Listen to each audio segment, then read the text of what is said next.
This is Trinity 64, a Zelda-like, Souls-like monster tamer heavily inspired by Ocarina of Time, Elden Ring, and Pokemon. In this video, I'd like to share what all I've done and learned this past month. So let's start with a tagline of this IP, Trinity Guides and Guardians. What is a guide? What is a guardian?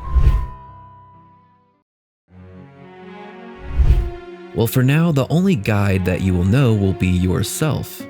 A character who has awakened and lost their memory and must traverse through the world to recover it. Sound familiar? Guides are humans who have the ability to tap into the spiritual side of this world and can interact with the magical creatures known as guardians. They can be identified by their arm, which has taken this ethereal form, allowing them to touch and interact with many spiritual things found throughout the world. This character specifically has a black arm with a white energy surging through it, until it reaches a spiral on his hand. His design is very reminiscent of Adult Link from Ocarina of Time. Despite me making an N64 style game, I prefer the design of the 3DS remake since I think it looks a little bit more appealing. You'll probably notice that his color scheme is very grayscale, and that's 100% intentional, for a few reasons. One, it allows him to be in any environment without clashing too much with its color scheme. Two, it's kind of part of his character theme.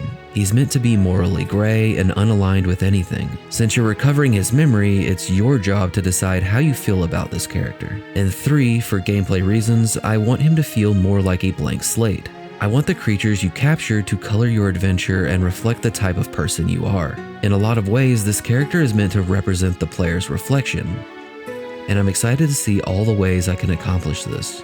Taking this concept art and modeling was Wild West territory for me. It was my first true modeling test. I took everything I knew up to this point and tried my best to capture my vision.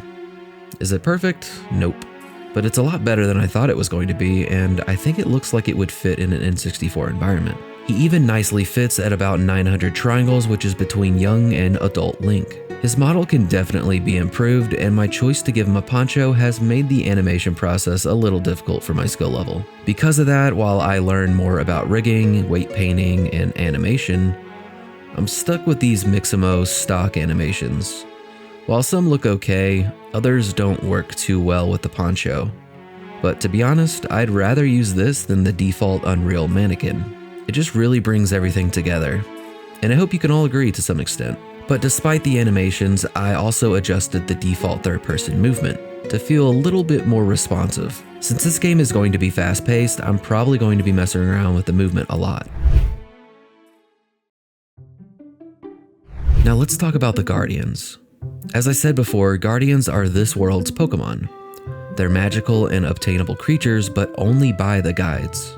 Power in this world is reflected by a guide's ability to harness them, and guides have essentially given up their normal human life to be a part of this spiritual one. This will be something I will talk about more in the future, but let's introduce the design for the first Guardian, the Blossomed Sprite. Now currently I'm unsure how I want to name Guardians. A part of me wants them to be named after a spiritual language that maybe the player would have to put together and learn to understand, and the other half of me just wants them to be called what their title is, like Blossomed Sprite. But what I don't want is how Pokemon names their creatures. I don't want any puns or silly references in their names, because I think that undermines the Guardian's importance in this world and makes you take them less seriously. For this first Guardian, the Blossom Sprite, it's intentionally meant to be quite simple and docile, and this is for a few reasons. One, it allows me an easier time when learning to animate creatures, since I'll need practice to get better at that. Two, it will be the first Guardian that the player will interact with, so it shouldn't be anything extreme. And last, it's quite similar to something like a Pokemon, which will likely ease people into the more non-Pokemon-like Guardians I have planned in the future. Currently, it's not animated, and I might even redo the model, but I gave it an official artwork, and its design is pretty much set in stone. It's supposed to look like a whimsical forest sprite and embody the element of nature. There will also be sprites of other elements in the future, so keeping a design that could be translated to other elements was important. But before I try to fully implement it, I want to make sure I have the basic player mechanics down, and then I'll try to bring them to life. I plan for its animations to be quite simple, so I'm hoping it's something I can do myself pretty easily. And for anyone wondering, there will be something equivalent to shinies from Pokemon in Trinity, as I think that's a very fun sub-game loop for people to enjoy. How I go about doing it though is still in the pondering phase. Along with creating the player character and the first guardian, I did a few small things. I came up with a UI design concept. This is just in the pondering phase, but I wanted to start getting an idea of what I think the UI would look like, at least stylistically. You guys can let me know your opinions. I also designed a pot because, well, you can't have a Zelda-like or a Souls-like without some sort of pots to destroy. But they'll also play a role in the story. That's right, the pots have lore. More on that next month though. On top of that, I created myself a practice dummy, inspired by various ones from the Zelda games. I just wanted something to test hitting my sword with that won't die, so everyone pray for Philip. That's what I got told to name him, by the way. And one more thing before I go, while it's not relevant, I still figured I would show this off. This is a water dungeon inspired environment I made for my art channel. While this won't be part of a game, this was quite fun to put together and was great practice for me as I'll still be learning the N64 aesthetic. I figured you guys would want to see it either way. My goal with this YouTube channel is to upload my progress on the game every month, regardless of how much I got done. I don't want to fall into the trap of game dev YouTube where you feel like you need to make features that seem exciting for views, and have the channel steer my journey. I'd rather just share what I've done and mold my content around that. With that being said, I am still learning, so what I choose to work on may seem erratic at times. But my philosophy is that as long as you're working on something, that's progress, and that's good.